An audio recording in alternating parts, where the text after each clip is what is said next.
Hey, everybody. I'm super excited today because as a solo episode, it means that I get to do all of the announcements up front and just roll right into the discussion.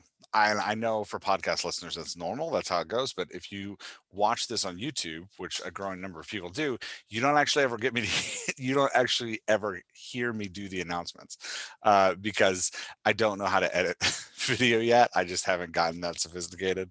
So I record the announcements and then throw them onto the audio of whatever conversation I'm having with somebody. But today it's just me. So I'm going to talk through the announcements and then go right into the conversation. So let's talk about stuff that's happening this week with the Dialogue Doctor. First thing, stuff you need to know. First thing is Dialogue Doctor Experience. So this is more than just a podcast or a YouTube video. We have a whole week of experience every week. So it starts off with a podcast and a YouTube video, and then that comes out on sometime on Monday, depending on your time zone. And then after that, Tuesday morning, for me, morning, there's a newsletter that comes out in which I build on the video. So for this week in the newsletter, people who are reading the newsletter are going to get a copy of these slides that I'm using, and they're going to get a little bit more on the different types of scenes and how those scenes impact our reader, which is what we're talking about today. So you just get a little bit more in the newsletter, and then following the newsletter on Tuesday afternoon, there's a bonus pod that comes through Patreon. So if you sign up for Patreon, $3 a month, you get that bonus pod, and you also get participation in the Slack group. So the bonus pod comes out Tuesday afternoon. This week on the bonus pod, I'm going to talk about the using our character flow chart, the emotional flow chart, which if you've been watching this podcast for a while, you've probably seen me use with people, and how it corresponds to what I'm talking about today. So on the bonus pod, I'm going to take this extra tool that I've talked about. I'm going to put it with this tool here, and I'm going to put it together. So that's the bonus pod this week. You can sign up for that on Patreon, $3 a month. I spend more than that a day just on nonsense items on food. So all that to say, grab the bonus pod. And if you get the bonus pod, you also get to be part of the Slack group. And in the Slack group, the Slack group is this great place of networking of authors who care about dialogue and are learning about dialogue together. But the primary thing of the Slack group is we send out a writing prompt every Tuesday, and then every Thursday, Laura, my dynamic partner, sends out a editing prompt. So we're working on dialogue together in the Slack group. So you can become a part of that too by signing up on patreon.com/Jeff Elkins. So that's the Dialogue Doctor experiences that's happening this week. You sign up for the newsletter at dialoguedoctor.com. It's free. You'll get it in your inbox on Tuesday. Bonus pod and the Slack group comes through the Patreon. So go sign up there and support this. If you're getting something out of this, I'd love your support in it. Okay, second thing, upcoming mini conference. So Laura, the person who does Dialogue Doctor with me that I mentioned earlier, she and I are doing a mini conference on June 5th. And what that is it's going to be 4 hours on June 5th. We're going to get a group of people together. And we are going to go in depth in building an engaging cast. So we're going to talk about how you develop personalities, the appropriate connection between those personalities to make your cast engaging. We're then going to talk about how you shift from personalities to a character voice and what that means, which is a super complicated thing. And I think where most of us as authors trip up, because personalities are easy, right? Like we can use a test to get personalities, but translating those personalities into a character voice is really tough. So that's what we're going to talk about. Then after that 4 hours on a day, we're going to come back with each participant, and Laura and I are going to spend 1 hour with each participant looking at their specific cast. Could be a cast you're starting to write, could be a cast that you've written and you're editing, right? Like whatever, wherever you are in the process, we're going to cater that hour to you. So you get a 4 hour mini conference and then a 1-on-2 with Laura and I, where we sit and we look at your cast and we hone your cast specifically. That's the mini conference coming up. You can go sign up for it at dialoguedoctor.com. Just look at the top menu bar and hit that button minicon for mini conference. Hit minicon, you'll get there. You can sign up there. It's going to be a really great time. I'm super excited about it. I'm really pumped. So go sign up for the mini conference. Last thing, our book club. We're going to be recording our book club episode in 2 weeks. The book is Borrowed Time by Tracy Clark. If you're part of the Slack group, you're going to get an invite to that. If you are not part of the Slack group and you still want to do it, this is our book club. I think we all are going to be a part of it. You can go to dialoguedoctor.com and hit me up with a message. But if you're part of the Slack group, you get a reminder and you get like the Zoom link and you can just sign up. That's another thing we do in the Slack group I didn't mention. Once a month, we have a big Zoom call.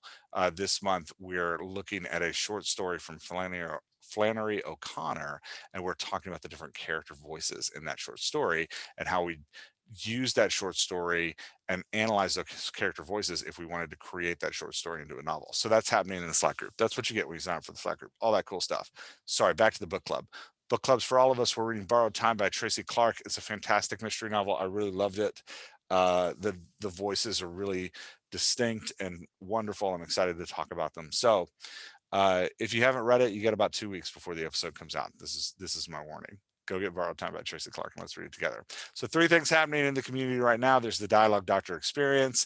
You can get that at dialoguedoctor.com and at patreon.com/Jeff Elkins. This is the upcoming mini conference on June 5th. You can sign up for that at dialoguedoctor.com. And then there's the book club coming in 2 weeks, Borrowed Time by Tracy Clark. Go grab it and jump in on that book club. Okay. That was a lot of announcements. All right, now let's transition to what we want to talk about today. So, little preface. What I want to talk about today is rethinking story structure. And I want to tell you for a second how I got here. My goal today in this and rethinking in this conversation on rethinking story structure is to help you consider your story in a different light, to help you look at your story a little bit differently. I know writing novels is hard. And every novel I write, I get to this place where I slow down. There's actually a couple places where I slow down. The first place I slow down is somewhere in the middle. I usually start off with a huge amount of gusto. I'm a plotter, quote unquote, which means that I use a spread. I build a big plot out of a spreadsheet, and then I just start writing through that plot one piece at a time. I have pantsed before, which means I just sit down and write. But I lean toward plotting. So anyway, all that to say, somewhere in the middle of my plot, I just start to get bogged down. I start to question what I'm doing. I'm like, oh man, what is this? Where is this going? Uh, and then if I can push through that, I get to the end and I'll speed right through the end because once I get like on the downhill where I'm almost done, I just start to knock it out. Um, then the next place I slow down is between the first copy and the editing. Because as I'm doing my second and third and fourth draft, at the end of each draft, I'm like, I don't know about this thing. I don't know what I'm doing. I'm there right now with a current work in progress. I'm in the messy middle, and it's a slog to get through each chapter. It's tough. And so I found myself this week, in order to motivate myself to get through and in order to kind of inspire new ideas and push myself to the next place of the plot, I decided, like, man, I'm going to rethink this a little bit. And I actually did for myself what I do for a lot of clients that I work with, a lot of editing clients that I work with, in which I sat down and I said, hey, let's think of this story differently. You're stuck, you're struggling to write through. Let's consider your story differently than you've thought of it before. So that's what I want to do today. I want to share with you this kind of exercise that I go through to think of a story differently, think of it differently than what I've done before. So what we're talking about today is rethinking story structure, right? Um, and the big question we're asking is why?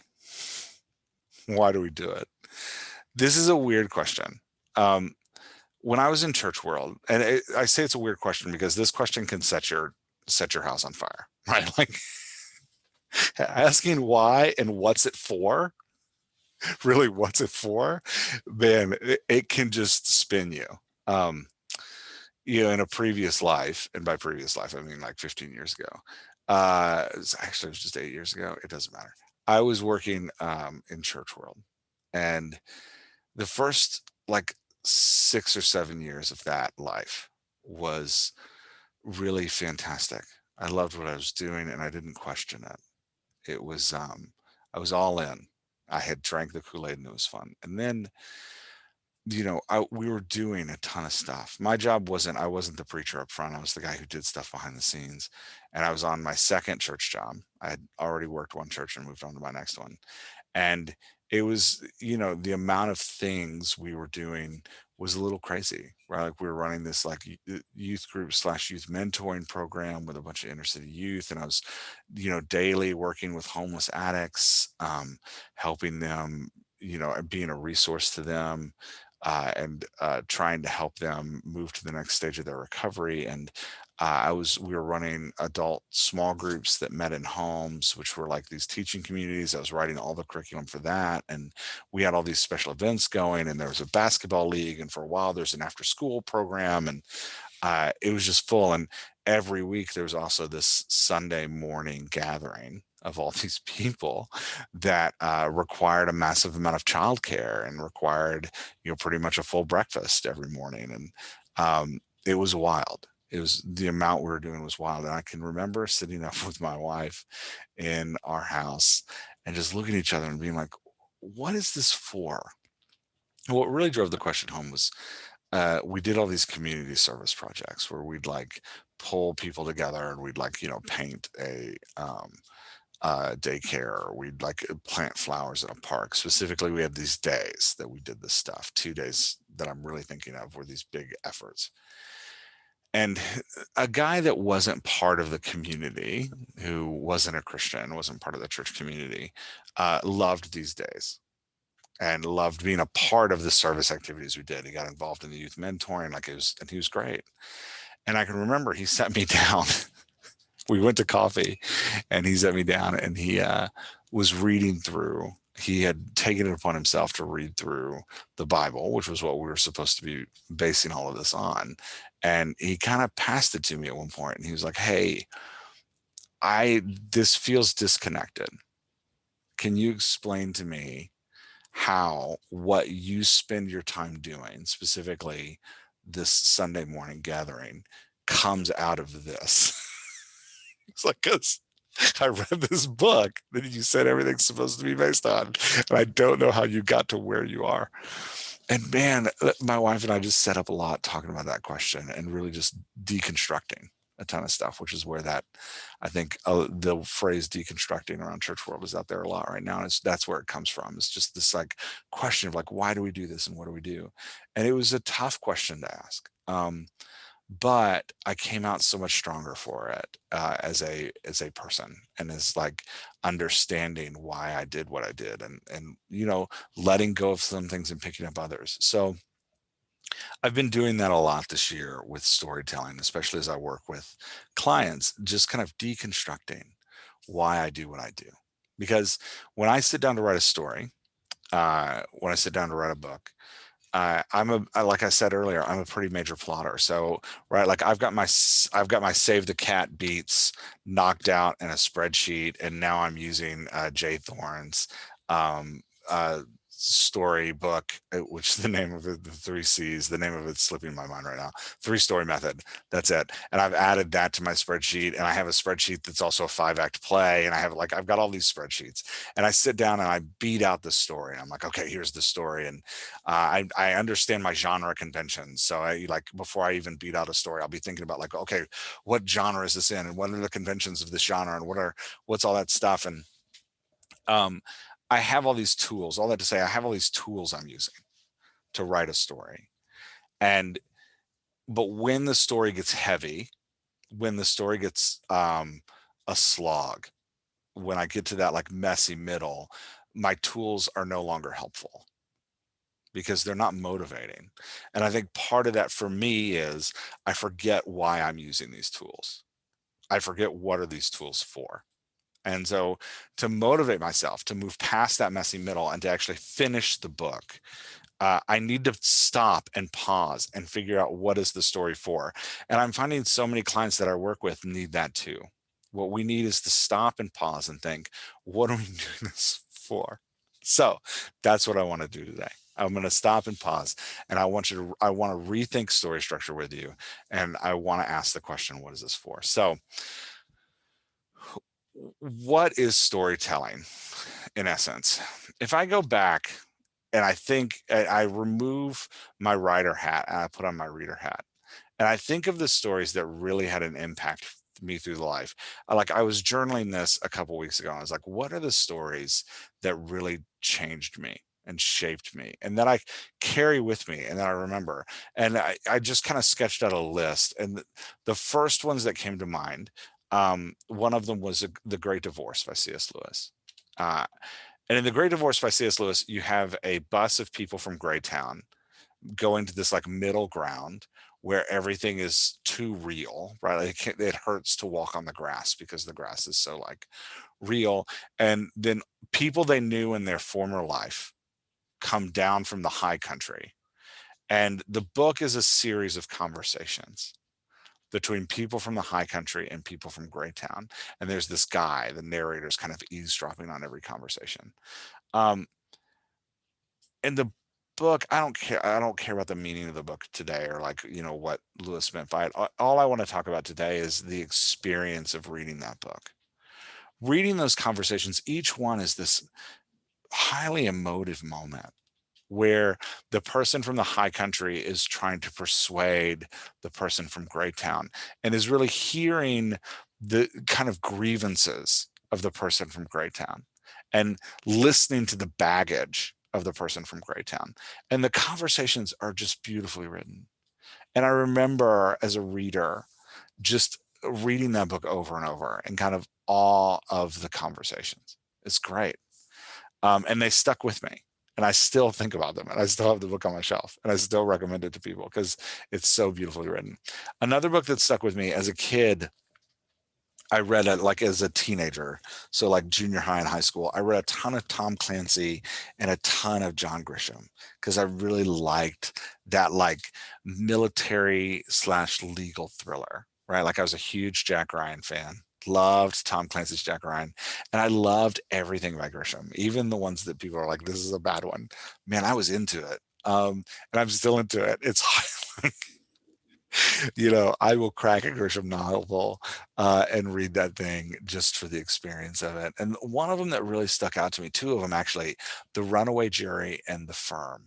Um, when I read The Firm, that was like a transformative experience as a reader because of the thrilling ride it was, right? Just that from the start to the finish, I was into it. And I can remember more and more as Mitch, the main character, and I think his wife's name is Abby, as Mitch and Abby like come to the realization that this place that they're working for is evil and that they're in real danger. Um, and just the uncovering of that knowledge and then watching those characters deal with it and watching those characters try to decide what to do was really incredible. And I remember that journey. I remember going on that journey and it stuck with me, right? Like it's something I remember. um, Another one that is the two that have stood with me recently, the first book that we did for the Dialogue Doctor Book Club, Beloved by Toni Morrison. um, I will find myself like I'll put a book down at night because I read in the evenings. I'll put a book down and I'll find myself laying in bed and just going back in my imagination to moments that I read in Beloved. Um, and the pain of uncovering the ghost story that is haunting Sethi and Denver and Paul D in that book. So many amazing moments, so many crafted scenes, Paul D in the pit with other men in pits around him and the nonverbal moments of those have just stuck with me. And I'm thinking about them months and months later, right? Just reliving those moments. Um, yeah, or another one I've read recently is A Man Called Ove by Friedrich Beckmann. I didn't say his last name right. Just go Google A Man Called Ove, it'll come up. Um, the journey of this old man from uh, a place of suicide to a place of community. Uh, I think there's a scene in the emergency room where he starts connecting with these kids that live across the street from him, and he ends up spoiler alert, he ends up punching somebody in the emergency room. And when I read it, I laughed out loud. And, that is a story that will stay with me. So anyway, all that to say, as a reader, when I think of those stories, and I think of like, what was The Firm doing for me? And what was The Great Divorce doing for me? And what was Beloved doing for me? And what was A Man Called Ove doing for me? Right? Like all of these stories are from different genres, right? Like they're from different directions, different time periods, very different authors, right? Like, but they all connected with me in this deep way. And what were they doing? What those stories were doing was taking me on an emotional journey.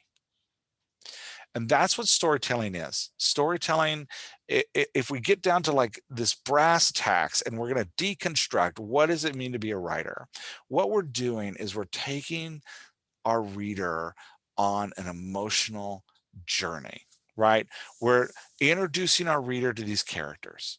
And we're saying, hey, we're going to take this character and you, the reader, are going to go somewhere together and you're going to feel something together. And at the end of that journey, you're both going to be changed, ideally. Right at the end of The Firm, I was changed. Oh man, another one. How did I leave this one out? Jose Saramago's blindness. Oh my gosh. I remember reading Blindness. And in the beginning of the book, it's a horror story. And in the beginning of the book, characters start getting struck by this white blindness where all they see is white. And um, it's like a virus that's spreading through this city. And I remember I was in college when I read this book. I read the first couple chapters, and I can remember sitting up, driving my car. I wasn't sitting, I was sitting driving my car, and just being terrified that at any moment I was going to lose my sight. Because I was so moved by the book, right? Like the experience of this character in this car losing his sight. I so empathized with that I was driving. I was terrified I was going to lose my sight. That's what a story is, right? A story is, as a writer, we're introducing a character to our reader and we're saying, you and this character or you and this cast are going to go on this journey together. And by the end of the journey, you're both going to be changed. And it's an emotional journey, right? And I think that's important because I think part of what I lose when I deconstruct things, part of what I lose is that this journey is emotional, that we're taking our reader on this emotional path. So deconstructing, what we do as a writer all the way down to the beginning is we build an emotional journey for a character that we're going to take the reader on. So as we're doing that, as we're writing, there's three things we need to consider. The first thing we need to consider are, what are the reader's expectations? So we're taking the reader on this journey, and let's say the reader feels like what they're doing is they're going to take a trip to the beach. But when they show up for the trip, we actually take them on a mountain climb through the Himalayas, right? They're not dressed for that. They didn't bring the right gear. They're not prepared for that journey. So they're going to be angry. This is going to be an angry journey. So the first thing as we're building this journey for the readers is we need to consider, what are our readers' expectations of this journey? With our cover, with our book description, with all of that stuff, what have we prepared them to come on, right? Like, where are we taking them based on our past work, right? Like if you've written multiple books based on our past work, what are they thinking about showing up with? This is, for me, why the question of genre is important, because we're talking about reader expectations for this journey we're going to take them on, right? The second thing we need to be talking about is the journey itself. How are we getting from point A to point B? And that's the plot, right? So if we're deconstructing what it means to write, first thing we need to consider is, what are the reader expectations? The second thing we need to consider is, what is the actual journey we're taking? How are we getting from point A to point B? I took my son for his 16th birthday. He took a bunch of friends to Philly, and they did a scavenger hunt through Philadelphia. There's this historic scavenger hunt, and they started at one part of the city, and then the app took them on this, like, you have to find these things as you're walking, and it gave them like basic directions, and it was like, stop here and look for this thing, and then when you found the thing, you like told the app like, we found it, and then the app like gave you a story about that thing and then moved you on to the next set of clues. It was so much fun for a history buff like him. But in essence, what we're doing is the same thing. We're taking our readers along this course that we've pre-designed, right? That we're going on a trip together. So we need to consider the journey. We need to consider the reader's expectations. We need to think about the journey. And then the last thing we need to think about, because this is an emotional journey, is we need to be thinking about the character interactions, AKA the dialogue, right? Because that is the primary conveyor of the emotions the reader will feel. Because it's not enough just to go on a journey, right? A good journey that's going to wrap our readers in is going to engage their emotions. So this isn't just a journey, it's an emotional journey. And so we have to have the journey, and the journey has to meet the reader expectations. If they're showing up to go to the beach, we better take them to the beach. If they're showing up to go on a mountain climb, we better take them on a mountain climb. You don't take somebody showing up for a mountain climb to the beach. Expectations, genre, journey, right? We need to know where we're going, A to the end. Right now, if you're a pantser, you may not need to know how to get there. Like your scavenger hunt through Philly may be like, oh, we're gonna start here and we're gonna kind of meander through these streets. We'll find what we find. Maybe we stumble across a really cool store. I don't know. I've never been here before, but I know at the end we're gonna be on this other side. So that would be more like, but at least you have the journey in mind, right? Like, I'm starting here and I'm going to the other side. And then the other thing we need to consider is our character interactions, because that is the tool that conveys the emotions. The things our characters say, the way our characters interact with each other, that is what our reader is empathizing with. That's where our reader is emotionally engaging in the story, is through those character interactions. So when we're deconstructing what it means to write a story, we're thinking about taking the reader on this emotional journey, reader expectations, the plot, the journey itself, and then the character interactions are the three big things we need to consider. So let's talk about 5 quick questions we can ask of our story to reconsider those. Because remember, this is coming out of, for me, this is coming out of a place of being kind of stuck in a story. And so the question is like, okay, how do I move past being stuck? Right? Like, or how do I get excited about this thing again? 5 quick questions to ask. Who's the character at the start of the story? Right? Question number 1. How do they sound? Question number 2. So what we're doing right here at the beginning is we're laying out the journey and the character interactions, right? Who's the character and how do they sound? Ideally, in really great journeys, how the character sounds at the beginning of the story matches who they are. So if they're young and impressionable, they're going to sound young and impressionable. If they're intelligent and isolated, they're going to sound intelligent and isolated, right? And the reason we're laying this out is because this is the first step of the journey, the first step of the plot. Who is the character? How do they sound is us building character interactions, right? And the bigger question that we're fitting is like, and does this match reader expectations? So if your reader's showing up to read a YA romance and the character is a 60-year-old man who sounds grumpy, maybe you have it, maybe the reader's showing up to go to the beach and you've taken them to a mountain, right? Like, so that question of genre hangs over all of this. But if we're getting down to the nitty gritty to get excited about our story again, or just to try to figure out our story, who's the character that started a story? How do they sound? Question 1 and 2. Question 3 and 4, who's the character at the end of the story? How do they sound then?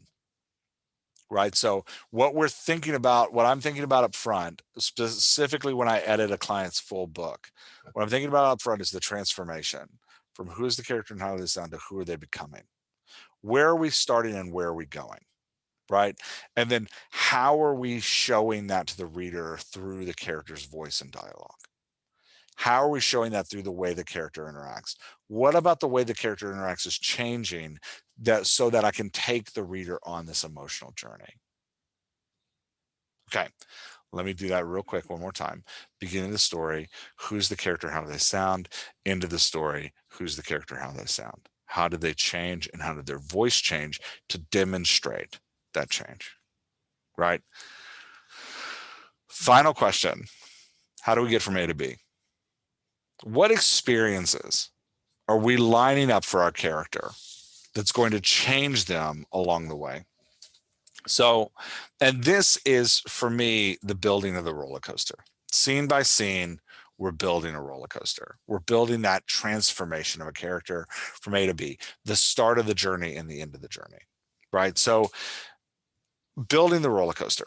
There used to be this game because I am old, y'all. I'm in my 40s. I'm old. When I first started, when I was like a kid, video games were like Oregon Trail, right? Like you have dysentery. Video games are like uh, just basic, like, baseline stuff. And one of the video games I used to love to play in my, I think it was junior high, it may have been elementary school. It's probably elementary school. We had this computer in our classroom, and one of the games on the computer was a roller coaster builder. And so you had on the left hand side all of these different like components of a roller coaster, like turn left or turn right or go up or go down, right? Like that was pretty much it. I think you could like loop as well. So you had all these components and you just like put them on the track and you built this roller coaster all the way through. And then you'd hit go and it would give you like this simulated ride through the roller coaster, which was very, like 8-bit video game, not very emotional moving, but you know what I'm saying? When I think about building the story, when I think about taking the reader on an emotional journey along with the characters, my mind goes back to that game. I think about the roller coaster, laying out a piece of track at a time, right? One piece at a time. So we're on this emotional journey together, the reader. And maybe we're like clicking up the hill, click, click, click, click, click, click, click. For a while, you can feel the tension going. And then all of a sudden, there's a cliffhanger and everything just falls off the edge. And we're like flying down this hill. And then there's a twist and we're going left. And then there's a twist, we're going right. Right. And again, like a lot of this has to, like the journey we're taking the character on needs to line up with reader expectations. So if the character is coming for a rom-com, like a romantic comedy, we we need a Nick Hornby about a boy or a Nick Hornby funny girl, right? Like where um, the pieces of the roller coaster, the scene by scene pieces we're putting in, line up with the experience the reader is expecting to have. Right. Like, so there's moments of intimacy, there's moments of rejection, there's moments of the characters missing one another and miscommunication. Um, there's moments of a character coming to a decision point, right? But if we're writing Grisham's, Runaway Jury, we need different moments on a roller coaster, right? We need moments of reveals, and we need moments of action. We need moments of fear and terror where a character may be hiding from something that's coming for them, right? If we're writing, a Chuck Palahniuk horror novel, then like Fight Club, then what we need are, well, I guess that's more a psychological thriller. I don't know. What we need are jump scares, right? What we need are moments of confusion. What we need are moments of disorientation. Now, if we're putting a moment of disorientation in a romantic comedy, we might be taking the reader on the wrong trip. All that to say, let's put it all together. And then I'm going to go into, I did some brainstorming around types of scenes, but let's put it all together. Emotional, what is storytelling? What does it mean to be a writer? We're taking a reader on an emotional journey with a character or a cast of characters. We've got a couple tools to do that, right? We need to be thinking about what journey the reader is expecting to go on. We need to be thinking about where we're going for the journey, right? So we need to have some sort of plan, and we need to know the characters and the interactions they're going to have, because that is the tools we're going to use to communicate the emotion, right? So we've got our three things we need. To get to those three things, I'm recommending you ask 5 questions of your story. Who's the character now? How do they sound? Who's the character in the book? How do they sound then? And the 5th one is, how are you getting from A to B? What are the scenes you need to plug in? What experiences do you need to put the characters through to get from A to B? And then the process of writing a story is putting those scenes together, one piece at a time, to take the character and the reader from A to B. Right. And you have all these different scenes that you can have, right? Like you have intimate moments between characters where 2 characters are sitting down and being vulnerable with each other. Those moments feel a specific way. And we need to be aware of how that moment feels for a reader and put it in intentionally. We've got moments of argument and debate where characters are fighting with each other. That would be argument. Or where characters are passionately trying to convince each other of something. That would be a debate. We need to decide where those go in this roller coaster we're building, because argument and debate also feels a certain way to our reader, right? We've got cliffhangers, moments where we take the reader to the top of the cliff and we hold them over the edge and don't tell them what happens next right away. That moment feels a certain way to the reader. It's unsettling, right? And it holds the reader out there in this tension. And so as we're plugging cliffhangers into our scene by scene progression, we just need to be aware of how we're making the reader feel at that moment and what that scene is doing at that moment. We might have, big cast discovery moments where a cast is sitting around, like multiple characters are sitting around a table processing what's happening to them and coming to a reveal moment of what's going on, coming to knowledge of what's happening. Those moments can feel very exciting. Those moments can also be filled with humor and fun as these characters are interacting with each other. So as we're plugging in our pieces, as we're building our roller coaster, we need to ask ourselves, like, is this time for a fun moment on the journey? Right? Like, is this moment exciting and fun?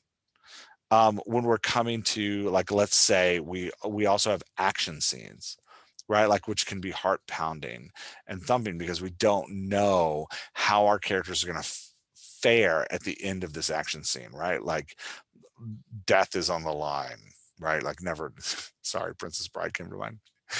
Never mess with a Sicilian when death is on the line. Anyway, we've got these action scenes, right? Like, where we want the reader's pulse up a little bit. We want some excitement going. We want the blood flowing, right? Like, we want things moving. And the question is, like, how we know how that makes the reader feel. So as we're putting it together in the scene by scene place, where's that piece going, right? There might be moments of celebration and excitement. We know where that celebration and excitement makes the reader, it makes a feeling of resolution and fulfillment, right? So the reason I'm going through all these scenes is because as we're putting our plays scene by scene together, we can kind of start to construct the reader's emotional journey that they're having. So let's say you write this intimate moment where 2 characters are connecting, and you're giving the reader a feeling of connection with these characters, because remember, the reader is empathizing with the character voices. So as the characters become vulnerable, the reader feels this intimacy, right? And is drawing close to the characters. And then the question is, like, so what's the next scene in this journey? Taking the characters from A to B. What's the next step? If we throw an action scene in there, now we've got this heart pounding, heart racing thing happening. And so as I'm editing or as I'm writing, I tend to ask myself, like, is that the journey I want the reader to go on? Do I want them to go to vulnerability to heart pounding? Well, if I'm writing a fantasy novel, yeah, sure. Maybe I want my 2 characters sitting around a campfire, right? Like, I want Frodo and Sam sitting around a campfire talking about how difficult this journey is and how they're united in it together. And then the next scene, I want this heart pounding moment where they're running from something, right? Because now we're going to see the fulfillment of that intimate moment. But if I'm writing, a romantic comedy, that heart pounding scene is maybe taking the reader on the wrong journey, right? And maybe that's not where we want it. Or let's say we're moving from a big cast scene of celebration, and then we end that celebration on a cliffhanger where we drop the reader off this cliff and we just hold them there in this moment of tension. So they're feeling good, they're feeling exciting, they're loving the cast that they're sitting with. It's fun times, big cast scene, woo woo, we're having fun, right? Like it's like the movie The Wedding Party. I don't remember what the name of the movie is. Shouldn't have brought it. Bridesmaids. That's what I'm looking for. It's like the movie Bridesmaids. All our fun characters are sitting around a table at this bridesmaids dinner, and we're getting to know all their personalities, and it's so much fun. Now, if we end that scene with a big cliffhanger, where all of a sudden we're hanging the reader out over the edge of this cliff, we need to pause and ask, like, is this the emotional journey we want to take our reader on? If it's a mystery, right, and the reader expectation is that, yeah, any second you're going to hang me over a cliff because this is a thriller, right? This is a mystery thriller. Then yeah, that's where we want to end that. But if we're not writing a real mystery thriller, if we're writing a uh romance novel, then we may want to end that big cast scene with a moment of intimacy where two characters are pairing off and having a connection together. um or if it is literary fiction where the reader is really there for this complex conversation about bigger issues, then we might want to end that moment with an argument between two characters that bring that bigger issue together. All that to say, when we're building our scene by scene, we need to be aware of the emotional journey we're taking the reader on. And we need to just be asking, is this how I want my roller coaster to feel? Is this the next step in my emotional journey that I'm taking the reader on as we put that scene by scene together? In the end, um, we're going to have, as we finish the book, we're going to have this emotional journey that we've taken the reader on. And ideally, they're going to walk away from it like I walked away from the novels at the beginning, which is, man, that journey's going to stay with me.